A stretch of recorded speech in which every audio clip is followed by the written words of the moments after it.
Marcus Aurelius, once the most influential man across the known world, strived to live a virtuous life in accordance with Stoic teachings. Unlike many of his imperial peers, he refrained from indulging in the pleasures his position granted him, like drunken revelry or watching the brutal spectacles of the Colosseum. Instead, he chose to dedicate himself to the role that fortune had seemingly appointed to him, serving mankind. He was deeply committed to fulfilling this purpose, but doing so required him to detach from those things unworthy of his concern or attention. And those things are many. A foundational Stoic idea is the distinction between what lies within our control and what doesn't, a point Epictetus clearly outlined in his Enchiridion. Practically everything outside our actions lies beyond our control. So, should we retreat from the world entirely? Not quite. But the Stoics advocated for a sober acceptance of our limited influence. Failing to do so only adds unnecessary burdens. Often, the sting of life is caused by caring too much about things we cannot influence. When we allow those things to dominate our inner life, we become their puppets. We rage at the puppet masters, never realizing we've handed them the strings. But once we withdraw our concern, they lose their grip, and with that, their ability to disturb us. This mindset helped Marcus Aurelius bear the immense burdens and demands of being emperor and allowed him to focus on what he believed was the divine task he'd been given. For Epictetus, that same mindset was synonymous with freedom. For some, staying unmoved by external factors, or at least a portion of them, makes it easier to stay focused on meaningful goals. For others, it simply opens a doorway to a more peaceful, untroubled life. So when life begins to hurt, what are the concerns we ought to let go of? And more importantly, how do we let go? What follows is a personal interpretation of Marcus Aurelius' thoughts on how to stop caring about the things that don't deserve our concern. Also, if you're interested in more insights like these, you might enjoy my book Stoicism for Inner Peace, which compiles my work on staying composed and centered in a chaotic world. You'll find a link in the description. Throughout meditations, Marcus Aurelius frequently reflects on the nature of time, specifically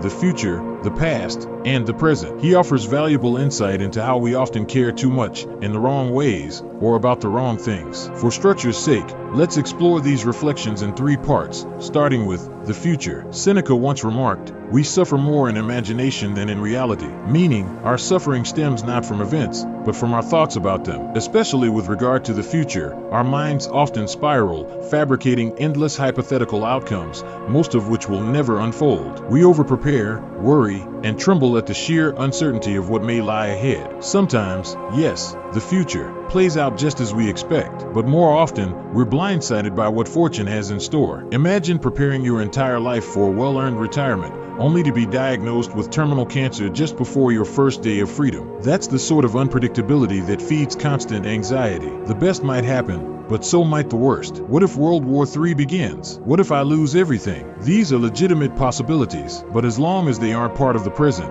they remain inaccessible to us. We can't deal with what hasn't happened. They exist only in our thoughts. The future has no weight unless we bring it into the now through our worry. Marcus Aurelius once wrote that it isn't the future's burden we feel, it's the present's. It isn't the future that torments us, but our relationship to it in the present moment. And ironically, the future, when it finally arrives, becomes part of the present anyway. So in truth, it's not the future that wounds us, it's our anticipation of it that does. So, how did Marcus advise handling this? He said, "Never let the future disturb you. You will meet it, if you must, with the same weapons of reason that today arm you against the present." In essence, if we can manage the present, we'll manage the future too. Instead of imagining every horrific scenario, he stayed grounded in the moment. He discovered that the present was bearable, and if that's true, why wouldn't the future be as well? This is closely aligned with the idea of amor fati, not just accepting fate, but trusting ourselves to endure it. Next, the past. Marcus often reminded himself how swiftly life vanishes into the great unknown. Like the future, the past is also a place we cannot act in. Once something's gone, it cannot be changed unless we invent a time machine. He wrote, "Man lives only in the present. The rest of his life is either past and gone or yet to be revealed." So brief is human life. So small is the corner of the world we inhabit. Still, we obsess over the past and future, regions outside our command. According to Marcus, the past signifies as much as nothing and is, at present, indifferent. That's not to say the past doesn't influence the present, or that it can't teach us, but it's unreachable and often remembered imperfectly. We remember selectively. Stories change. We reinterpret. We forget. So our understanding of the past is not only beyond our control, it's likely inaccurate. Yet, we continue to ruminate, reliving our traumas, replaying old conversations. Many think that by obsessing over the past, they exert some control over it, but that's an illusion. The past is unchangeable. What we try to control is only our thoughts about it. If only I'd done it differently, some say, but this is wishful thinking about an impossibility. Such thoughts generate desires that reality can never satisfy. Marcus Aurelius didn't dwell on what had happened. He focused on his posture toward it. We often couldn't have prevented past events, and we certainly can't control them now, but we can control our attitude toward them. A harsh childhood, a failed friendship, a crumbled business. He argued that these events themselves weren't as significant as our responses to them. He wrote, "It's unfortunate that this happened. No, it's fortunate that it happened, and I'm unharmed by it, not crushed by the present or afraid of the future. It could have happened to anyone, but not everyone could have remained whole. Why call one thing unfortunate and not the other fortunate? Can anything that doesn't go against human nature really be called a misfortune? Does what happened prevent you from acting justly, kindly, honestly, or wisely? If not, then how can it harm you?" Marcus didn't reject the past completely. He found it useful for observing patterns. History, after all, repeats itself. That rhythm can help us anticipate what's to come. Lastly, the present. Marcus often emphasized that the present moment is all we possess. It's our one domain. From it, we can glance back at time's abyss and peer into the unknowable darkness ahead, but we must live here. And even if we manage to drop our past regrets and future worries, we still might cling too tightly to the present itself. We resist how life unfolds in real time. If things don't go our way,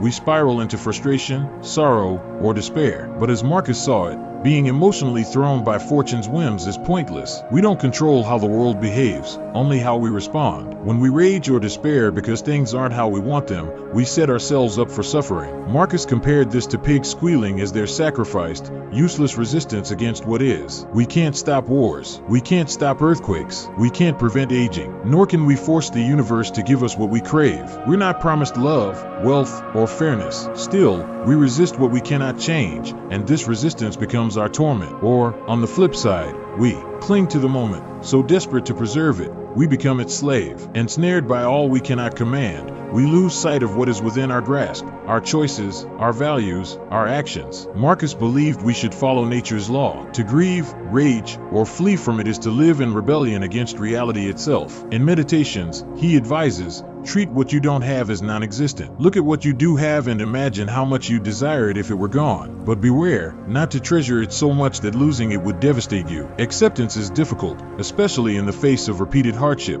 But hardship isn't a license to despair. It's an opportunity to live virtuously. The Stoics taught that life isn't measured by how favorable our conditions are. Those are fleeting, frail, and not our own. What matters is how we meet life's challenges. Marcus wrote, "To me, the present is a chance to practice virtue, civic virtue, the art men share with the gods. Both see life not as